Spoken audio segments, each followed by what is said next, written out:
인용한 이제 두 의를 말하는데, 율법에서 비롯된 의와 믿음에서 비롯된 두 의를 이제 의인화시켜서, 그죠? 율법에서 난 의는 행위로 살 것이다고, 율법을 지킴으로 살 것이다고 얘기했고, 믿음으로 말미암는 의는 모세가 예언한 것, 이 율법은 네 입에 너무나 가까워서 네 입에 있고 네 마음에 있어서 지킬 수 있다 한 그 말을 인용하면서 바울이 얘기하는 거죠. 모세가 말한 가까이 있을 때 지킬 수 있다고 한 그 말이 뭐냐? 바로 그리스도를 얘기하는 것이다, 이렇게 해석합니다.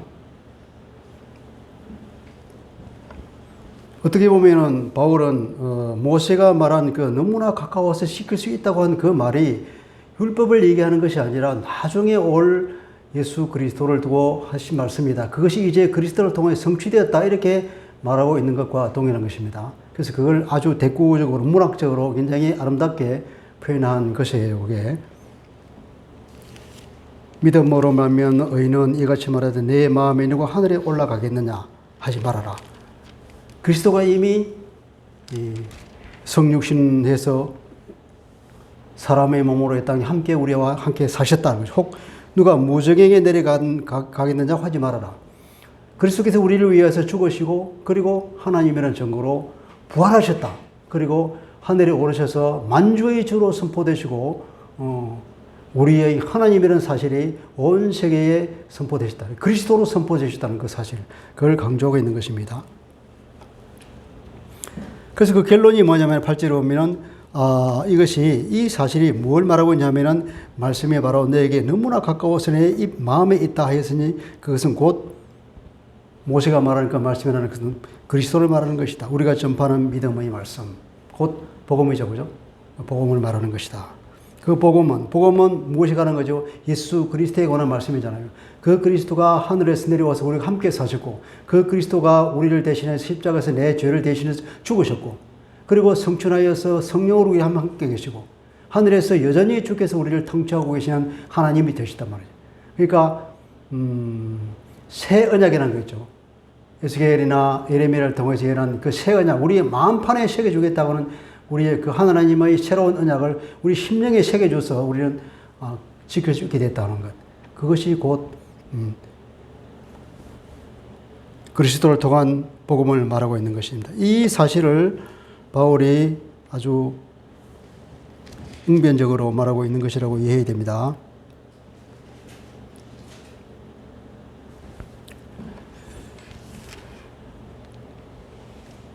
그리고 이제 어떻게 우리가 구원을 얻느냐면은, 마음으로 믿어서 의에 이르고 입으로 시인하여서 구원에 이른다 하는데, 우리가 여기서 믿어가는 것은 우리가 믿는 것도 아니고, 시인하는 것도 시인하여 혹은 고백하다 하는 것도 우리가 시인하거나 고백하는 것도 아니다. 이건 완전히 신적 수동태가 되어서 하나님이 그렇게 해 주신다는 거죠. 우리가 마음으로 믿어지게 되고, 그리고 우리가 입으로 시인하게 되어서 구원에 이르게 된다. 이 모든 구원은 하나님이 우리로 하여금 믿게 해 주시고 우리가 고백하게 해 주신다는 것입니다. 그런 사실도 우리가 중요하게 봐야 될 것이고,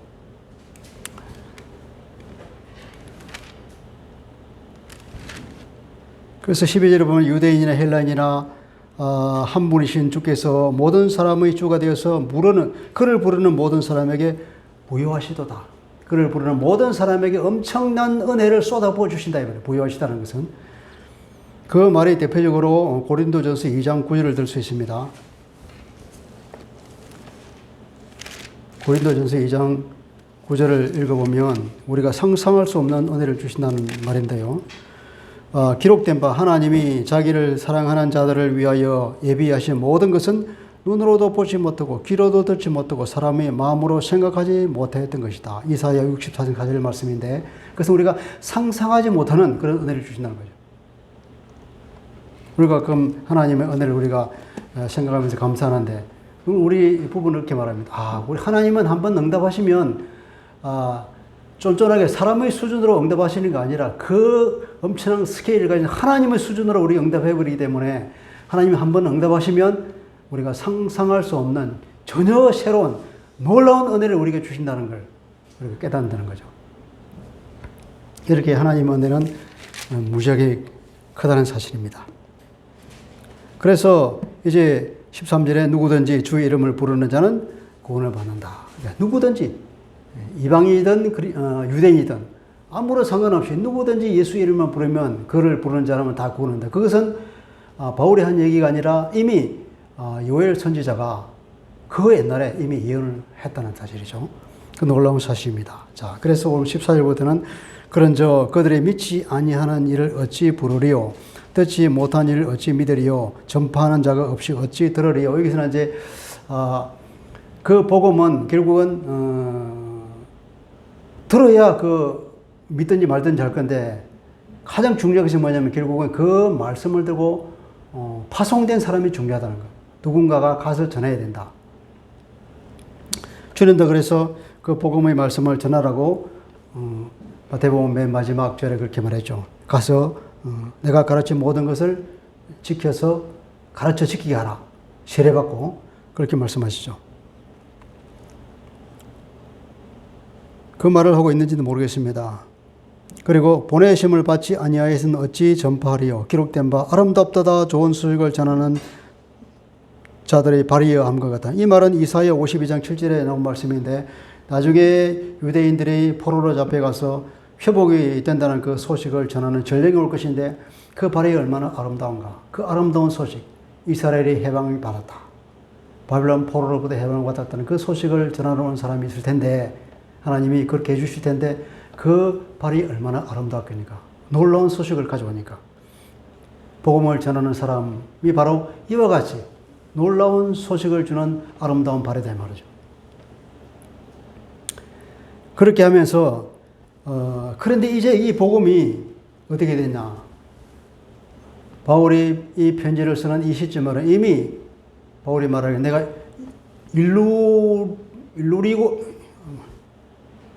일루리고니까지 이렇게까지 두루 복음을 다 전했다. 로마서 15장에 말하죠. 그렇게 다 전한 그 상황에서 이제 로마에다가 편지를 쓰는데 말하자면은 어떻게 보면은 세계 복음화가 일단락된 거예요. 그러한 상황에서 그러니까 모든 민족에게 주변에 있는 모든 사람들에게 이미 복음이 다 선포되고 전해졌고 했단 말이에요. 그런데 유대인들에게 안 전해졌을까? 유대인들에게도 이미 전해졌다 하는 것을 말하기 위해서 그런 겁니다. 16절에 보면 그러나 그들이 다 복음을 순종하지 아니하였다. 복음이 다 선포되어 있는데 유대인들이 아무도 복음을 순종하지 않았다는 거예요. 물론 소수는 있었겠죠. 그죠? 전체적으로 보면 대부분이 그래. 다 복음을 순종하지 아니하였다. 이사야가 이르되 주여 우리가 전한 것을 누가 믿었나이까 한 것 같다. 이사야 53장 1절에 나오는 말이죠. 이걸 인용해서 우리가 전한 것. 그러니까 이사야서 53장 1절은 우리가 들음, 우리의 들음을 우리가 전하는 메시지겠죠. 우리가 하나님으로 받은 그 메시지를 누가 믿었습니까?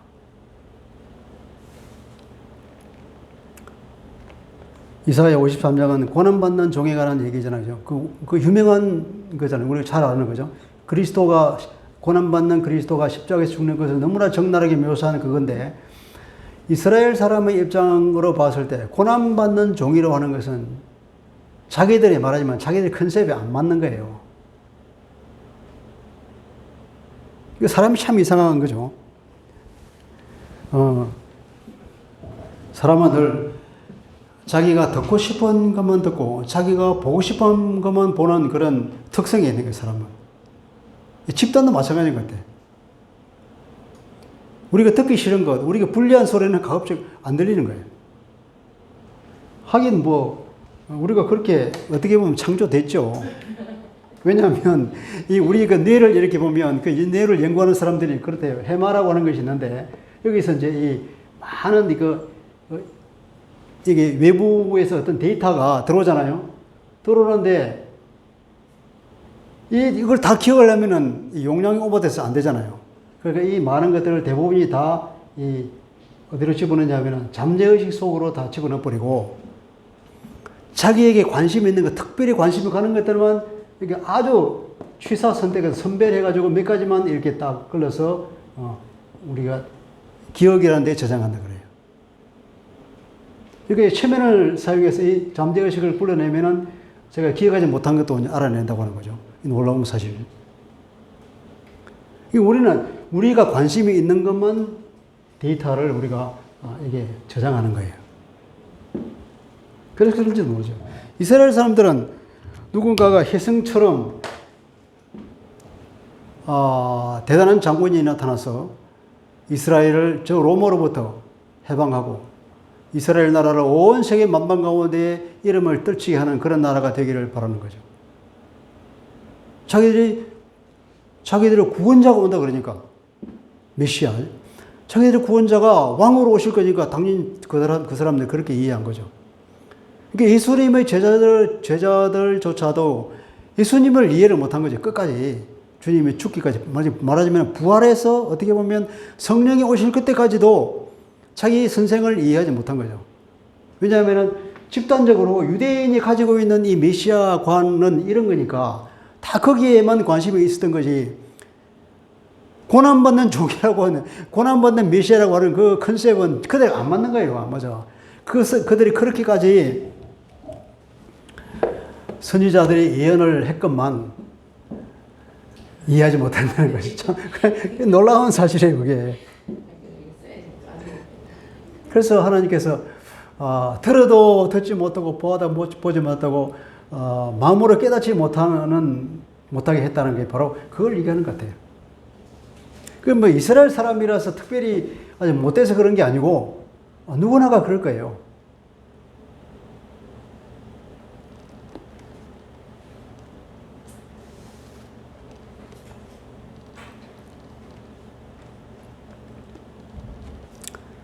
그래서 이스라엘 사람들은 다 복음을 거절하고 그리스도가 주는 그 하나님의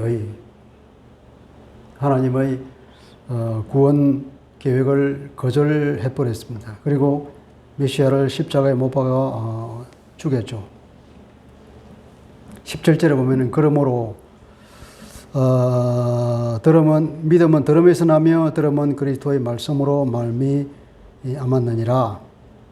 이건 삽입절처럼 들어갔는데요. 그러니까 이것은 삽입절처럼 들어간 거니까 뭐 그러므로 어떤 논리적 결론을 이끌어낸다기보다도 앞에 말한 것을 전체적으로 봐서 믿음은 들음에서 나고 들음은 그리스도의 말씀으로 말미암았다. 과거 행위가 아니고 말미암느니라. 현재 행위죠. 어떤 진리를 말하는 거니까.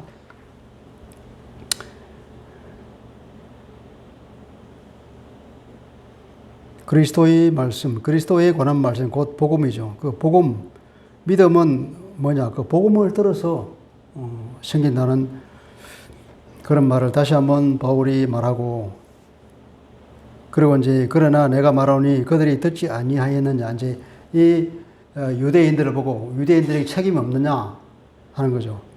그들이 듣지 아니하였느냐? 그렇지 아니하니 그 소리가 온 땅에 퍼졌고 그 말씀에 땅 끝까지 이르러 다했느니라. 시편에 나와 있는 말씀을, 시편 19편 4절에 나와 있는 말씀을 인용해서 그렇게 말합니다. 하나님의 말씀이 온 땅에 다 두루두루 퍼졌다. 이렇게 해석하는 겁니다. 또 19절에 보면 그러나 내가 말하노니 이스라엘이 알지 못하였느냐. 그러니까 이스라엘이 못 들었느냐. 들었다. 그럼 이스라엘이 몰랐느냐. 알았다. 이미 듣고 이미 다 알았다는 거죠.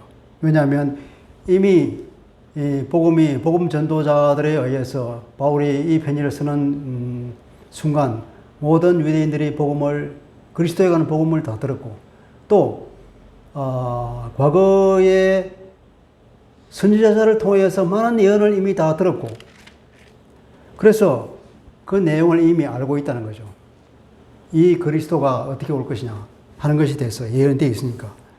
19절에 보면 먼저 모세가 이르되, 모세가 말한 것은 신명기 32장 21절입니다. 신명기 18장 15절에 보면은 모세가 말하죠. 너희 중에 나와 같은 선지자를 보낼 것이다고.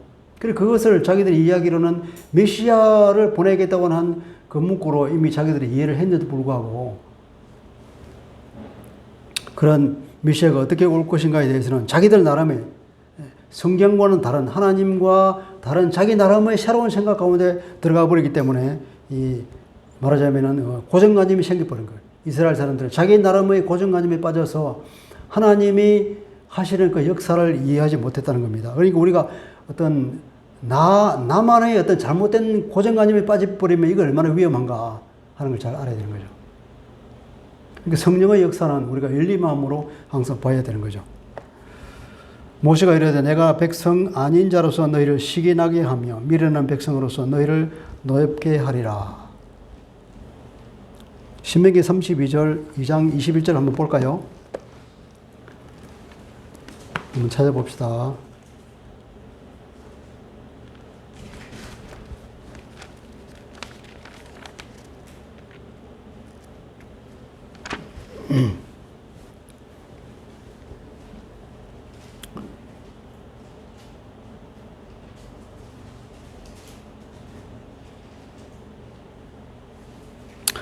다 같이 읽어볼까요?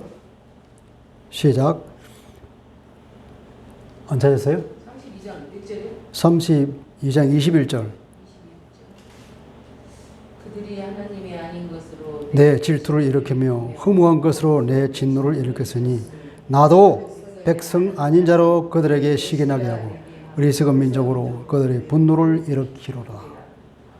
이스라엘 백성들이 나중에 우상을 섬길 거라고. 그래서 하나님의 마음을 진노를 돋굴 것이라고 얘기하면서 그러면 나도 마찬가지로 너희들에게 내 백성 아닌 자를 백성이라 할 것이고, 그죠? 어리석은 민족으로 하여금 그들에게 시기나게 하고 분노가 오르게 하겠다는. 이걸 또 이런 식으로 이제 그리스도에 관한 말씀으로 해석을 하는 거죠.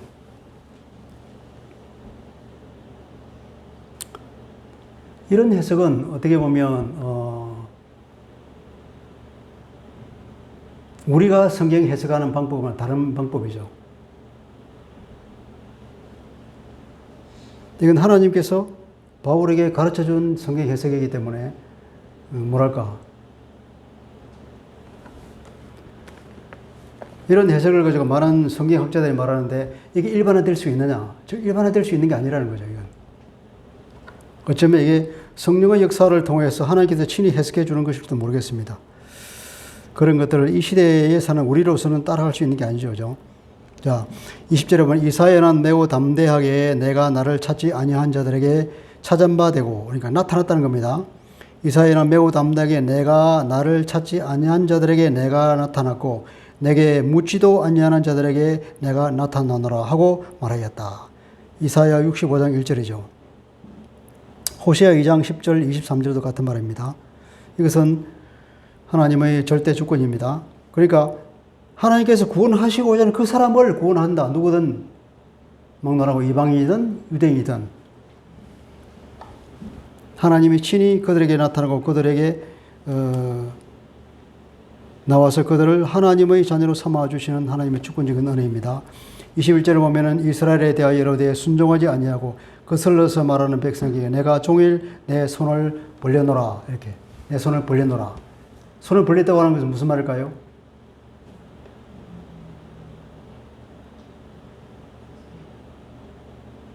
난 아무것도 없어 빈털털이야 이런 말입니까?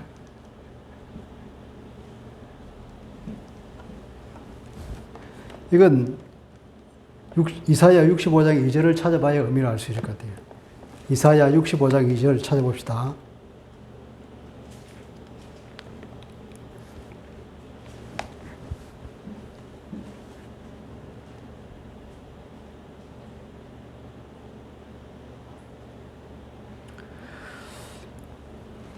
찾았습니까?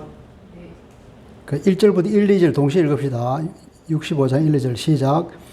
나는 나를 구하지 아니하던 자에게 물음을 받았고 나를 찾지 아니하던 자에게 찾아냄이 되었으며 내 이름을 부르지 아니하던 나라에서 내가 여기 있노라 내가 여기 있노라 하노라.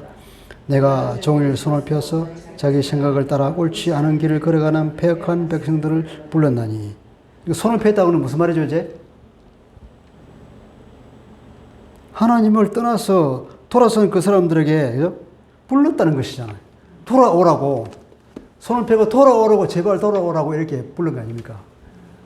주님이 누가복음에서 비유를 들어서 말씀한 내용이 있죠, 그죠? 돌아온 탕자라는 얘기 생각나죠? 그 탕자의 아버지는 어떤 사람입니까? 그 탕자의 아버지가 늘 그 집떠난 작은 아들을 향해서 돌아올 때까지 손을 펴고 기다렸다고 볼 수 있겠죠, 그죠? 그러니까 그 아들이 저 멀리 있는 걸 아버지가 먼저 알고 버선볼로 뛰어나와서 그 아들을 맞이했다는 겁니다. 그 돌아온 탕자의 얘기가 주님께서 그 말씀을 하실 때에 어디에 포커스가 있었을까요? 회개한 작은 아들에게 포커스가 있었습니까? 아니면 그 못된 큰 아들에게 포커스가 있었습니까? 아니면 그 아버지에게 포커스가 있었을까요? 주님이 그 얘기를 할 때에 회개하고 돌아온 아버지에게 포커스가 있어. 기다리는 아버지. 그렇죠. 포커스는 아버지에 있는 거예요. 계속해서 그 얘기 나오니까 그 얘기 나오고 하나님께서는 잃어버린 양을 찾는 하나님의 말씀을 얘기하면서 마지막 그 얘기할 거예요. 그러니까 잃어버린 양을 찾는 아버지, 그러니까 집떠나는 그 아들을 기다리는 그 아버지의 마음이 곧 하나님의 마음이다 말이에요. 이사야서 65장 1절도 동일한 마음이죠. 이 주님의 말씀하신 것이나 이사야가 하나님으로부터 받은 말씀이나 다 동일한 것이니까 다 아버지의 마음이라고 우리가 이해할 수 있는 거죠.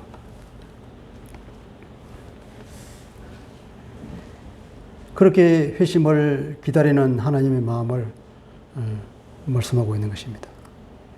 그렇게 해서 이제 10장이 끝났습니다. 11장 들어갑니다.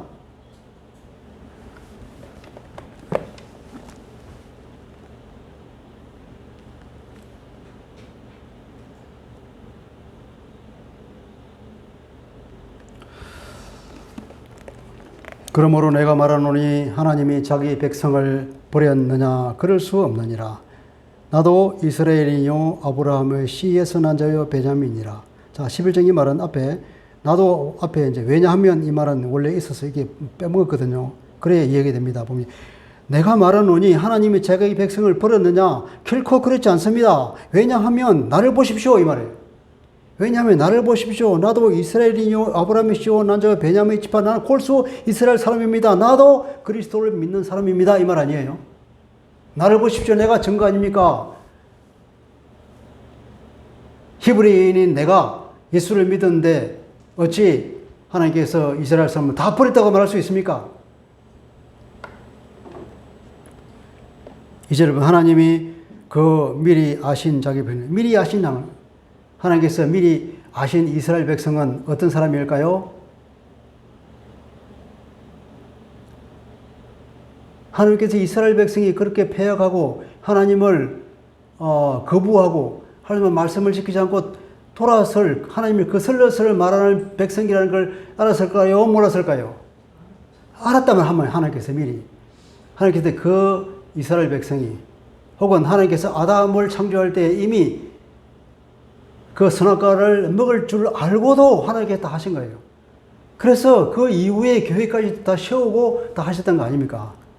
아브라함이 하나님께서 이스라엘 백성이 그럴 줄 알고도 그들을 택하여서 당신의 백성으로 삼으셨다는 거 아닙니까? 그러니 하나님께서 이스라엘을 향한 그 처음에 주신 그 언약이 그 약속이 무효가 될 리가 없다는 겁니다. 왜냐하면 다 알고 그랬으니까. 버리지 아니하셨나니 너희가 성경이 엘리야를 가르쳐 말한 것을 알지 못하느냐? 원문이 아니면 너희가 성경이 엘리야서에서 뭐라고 말하고 있는지 네가 모르느냐? 엘리야서에서 하나님께 뭐라고 말씀하느냐? 엘리야서에서 보면은 엘리야가 하나님 앞에 뭐라 그랬죠? 이스라엘 사람을 고발한 내용이 나오죠, 그죠?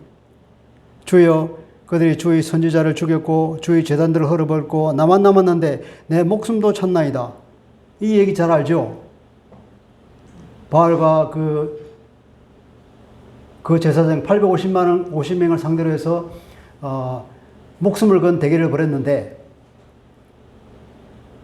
100% 이기고 그 사람들 다 시내가에서 처형하고 그랬는데 이세벨이라는 여자가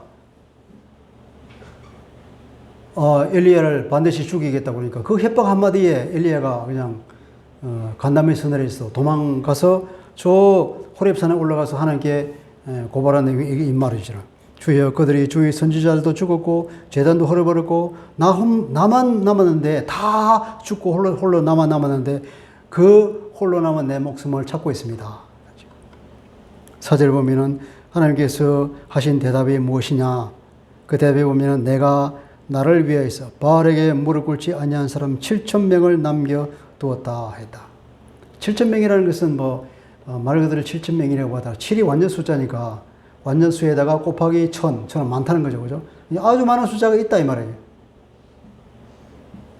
그런즉 이와 같이 지금도 은혜로 택하심을 따라서 남은 자가 있느니라. 이스라엘 사람들이 다 하나님의 말씀을 듣지 않고 하나님 복음을 거부해 버렸는데 그런데 남은 자가 있다는 거예요. 앞에다 보면은 이스라엘 사람들 남은 자면 구원받을 것이라는 말이 있잖아요. 그죠? 9장입니까? 거기 남은 자 얘기가 나오죠.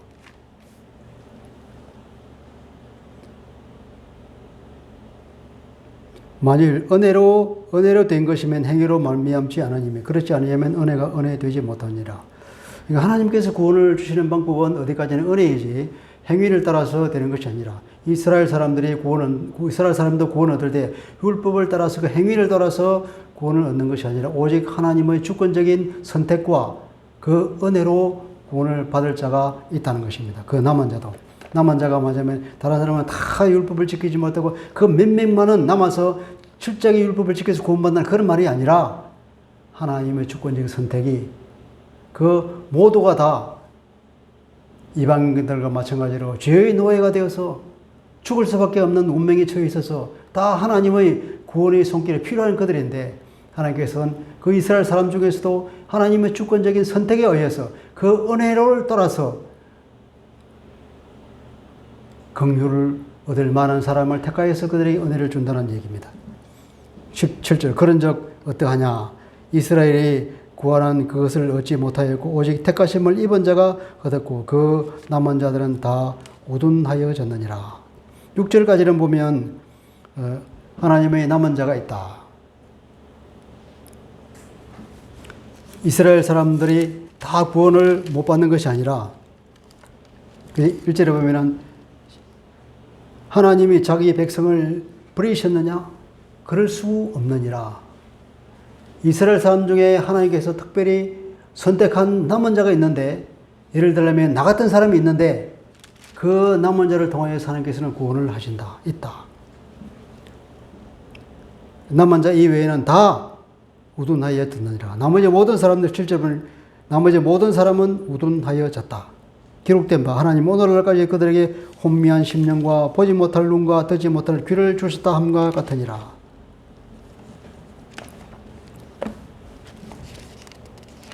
이것도 구약의 예언이죠. 구약의 인용문이죠.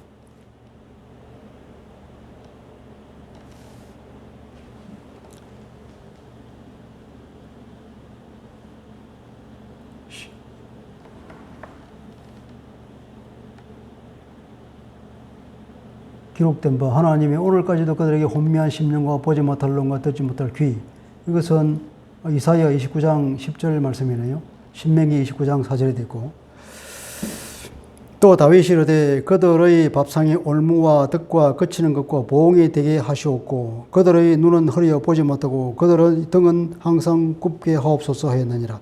이 말도 시편에 나오는 시편 19편 4절 말씀인데 다윗이 자기를 핍박하는 사람들을 보고 하나님께 구했습니다. 간구를 보복해달라고. 그것이 응답받았다고 하는 것이 바로 여기다가 또 해석을 하는 거죠. 그러니까 구약의 예언들이 이미 다 성취가 되었다는 것입니다. 그래서 11절에 보면은 그러므로 내가 말하노니 그들이 넘어지기까지 실족하였느냐.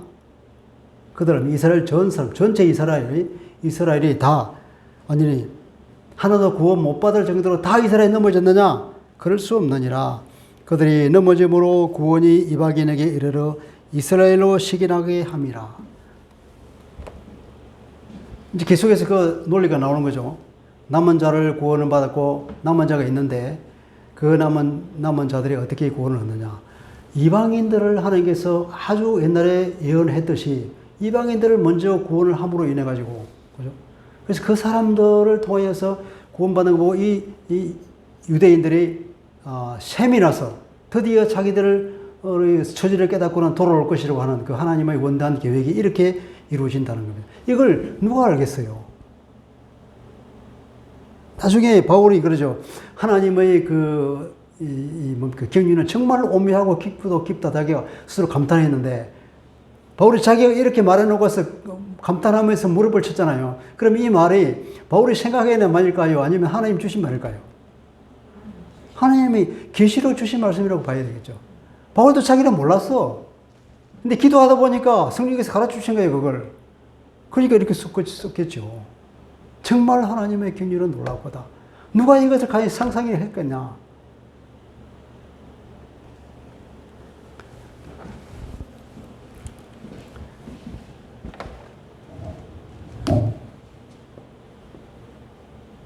여기 국민학교입니다. 여기 1반이고 2반이거든요. 여기 1반 담임선생이 있어. 담임선생인데 이 애들 말을 참 안 들어. 반장을 뽑았단 말이야, 반장. 반장을 뽑아야. 이 반장은 나를 대리하는 놈이야. 너 이 반장 말을 잘 들어. 이렇게 애들이 이 새끼가 무슨 반장이야 이러면서 뭐 두드려 패버린 거예요.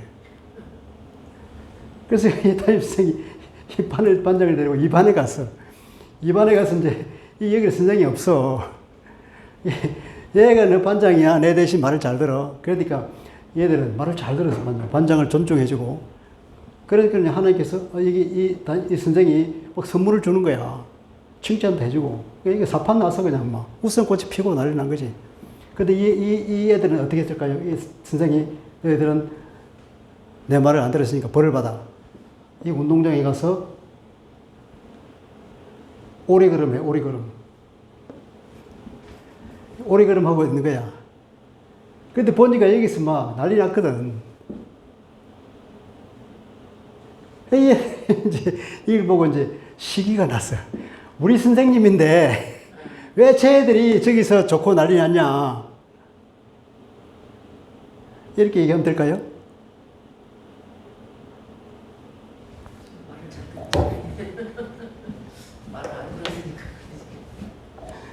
뭐, 그거 비슷하게 어쨌든 하나님께서 이렇게 국민학생들을 다루듯이. 근데 실제로 유대인들이 그런 마음을 가지고 있느냐고. 누가요? 유대인들이. 유대인들이? 그런 마음을 가진 사람들이 지금 많이 생긴다고 그러잖아요. 어떤 분 얘기 들어보니까 지금처럼 유대인이 갑자기 예수 믿는 사람들이 그렇게 많아진 역사가 없었다. 주이시, 메시아닉 주라 그럽니까? 메시아닉 주? 메시아를 믿는 그 유대인들. 이건 폭발적으로 늘어나고 있다고 그러죠. 그러면 유대인들이 주께로 돌아오면 세상이 끝날까요? 아무도 몰라요. 끝날 것 같은데. 아무도 몰라요. 알지만 하세요. 아무도 모른다고요?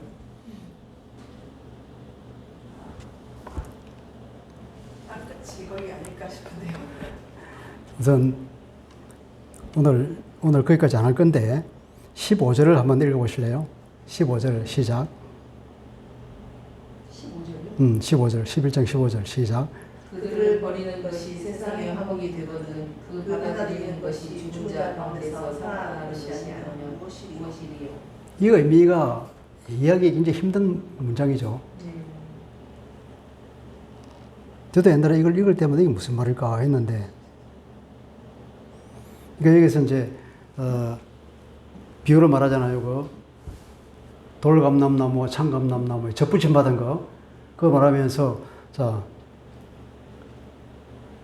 하나님께서 이스라엘 사람들을 버리는 것이 세상의 화목을 가져왔는데, 그들을 버리는 것이 세상의 화목을 가져왔다면 그들을 받아들이는 것은 얼마나 큰 영광스러운 일이 일어나겠냐는 거죠.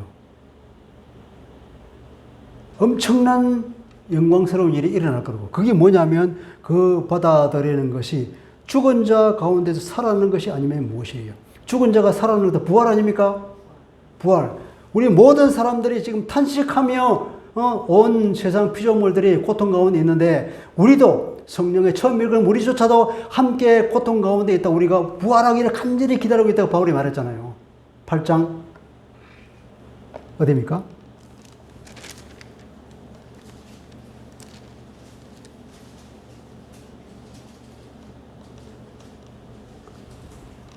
8장 23절. 그뿐 아니라 또한 우리 곧 성령의 처음 익은 열매를 받은 우리까지도 속으로 탄식하며 양자될 것 곧 우리 몸이 성령을 기다리느니라. 이 땅의 삶의 고통이 얼마나 크니까 큰지 그 구원을 얻을 그날을 우리 몸의 부활을 간절히 고대하고 있다는 거죠.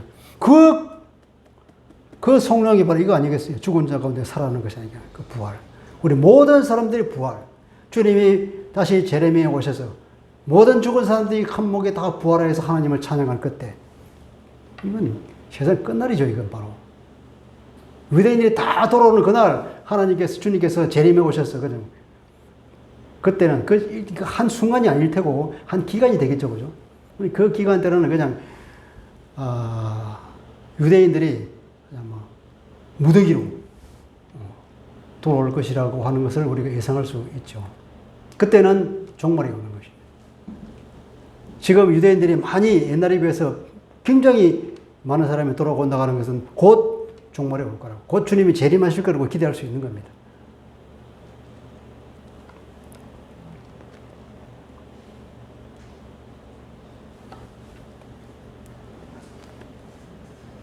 어디까지 했죠?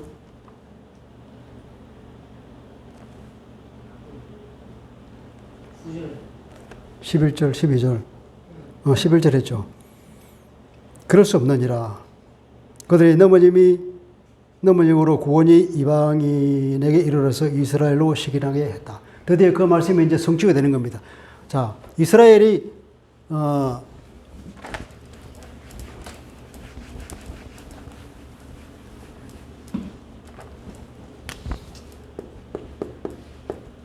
유대인들이 넘어져서 이제 유대인에게 주은 그 구원이, 보면은 바울이 항상 그 전도할 때에 맨 먼저 간 것이 회당으로 갔잖아요.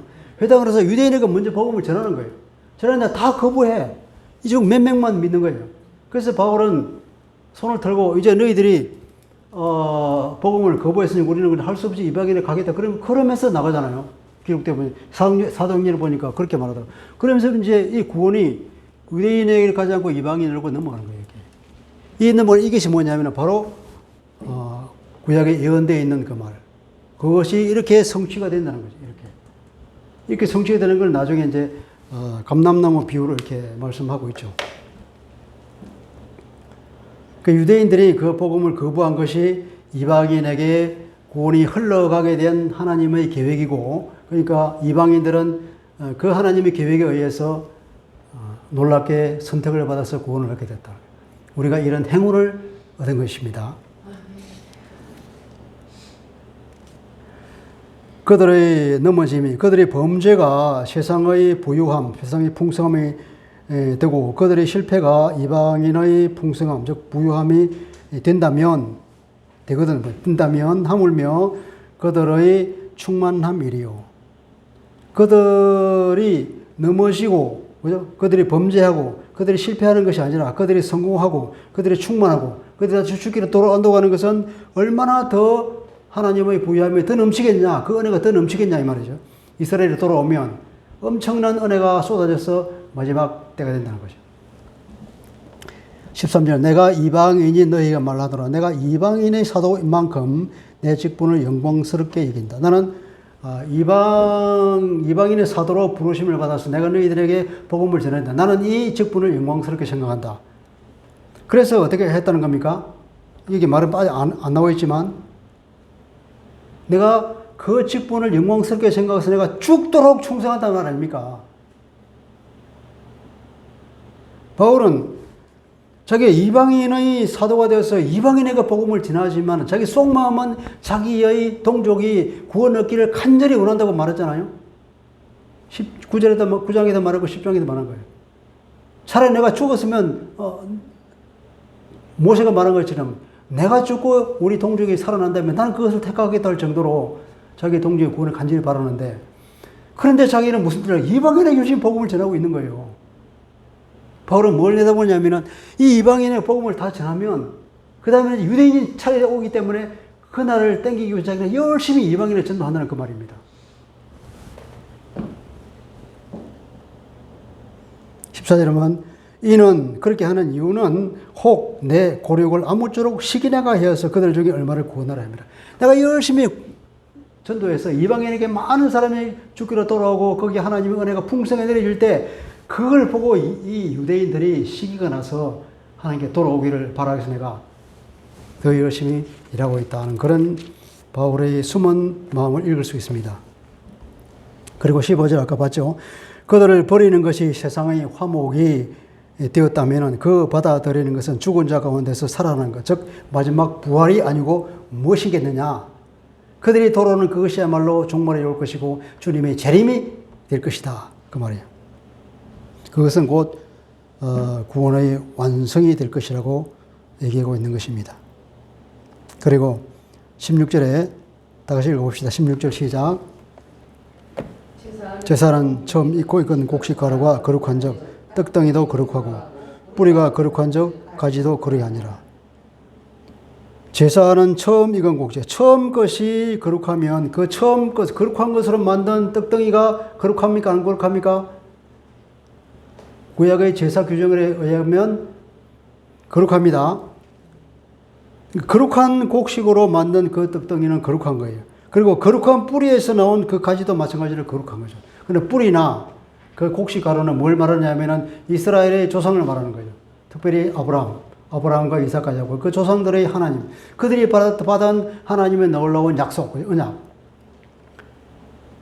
그리고 그 가지나 떡덩이는 뭘 말하냐면은 현재 이스라엘의 전체를 말하고 있는 거예요. 비유적으로. 그러니까 지금 이스라엘 그 떡덩이와 그 가지도 뿌리가 거룩하기 때문에 이 사람도 여전히 거룩하다. 이 사람이 하나님의 구원을 반드시 받을 것이다 하는 말을 하고 있죠. 그래서 하나님의 약속은 여전히 그 조상들에게 주신 그 약속이 유효한 것처럼 여전히 거룩함을 유지하고 있는 이스라엘의 백성들도 불에게도 하나님의 약속은 여전히 유효하다. 이렇게 말하고 있죠. 17절부터는 다음에 보도록 하겠습니다.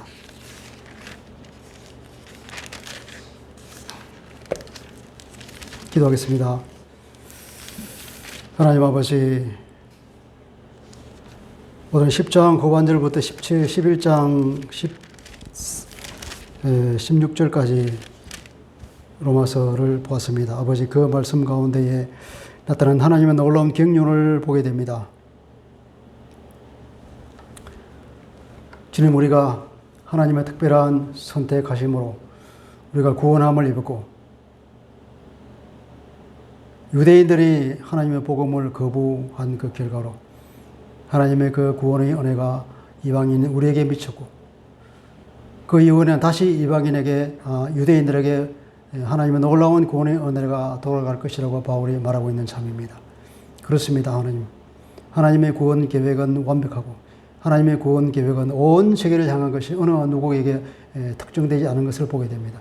하나님의 그 은혜는 무궁무진하며 하나님의 우리 모든 인간을 향한 그 긍휼하심은 끝이 없는 줄 믿습니다. 하나님의 그 은혜는 또 우리가 상상하지 못하는 얼마나 엄청난 부유함인 것인지 우리가 주님의 은혜를 누리면서 조금씩 경험하고 있습니다. 하나님 장차 올 하나님의 놀라운 은혜와 그것이 얼마나 풍성할 것인지 기대하며 하나님의 그 영광을 바라보고 삽니다. 주님, 우리 이 영광과 우리의 소망과 우리 기대가 하루속에 이루어지게 하여 주시고 우리가 온 마음을 다해서 우리 성삼위 하나님을 경배하며 예배하며 오직 우리 주님을 바라보고 살아가게 하여 주시옵소서. 우리가 어떤 삶을 살든지 간에 어느 처지에 놓여 있든지 간에 항상 이러한 놀라운 우리 성삼위 하나님을 기억하고 그 하나님을 바라보며 하나님에 대한 우리 주에 대한 인식의 끈을 한순간 놓치지 아니하며 그 그 품 안에서 살아갈 수 있도록 인도하여 주옵소서. 감사하며 주 예수 그리스도 이름으로 기도합니다. 아멘.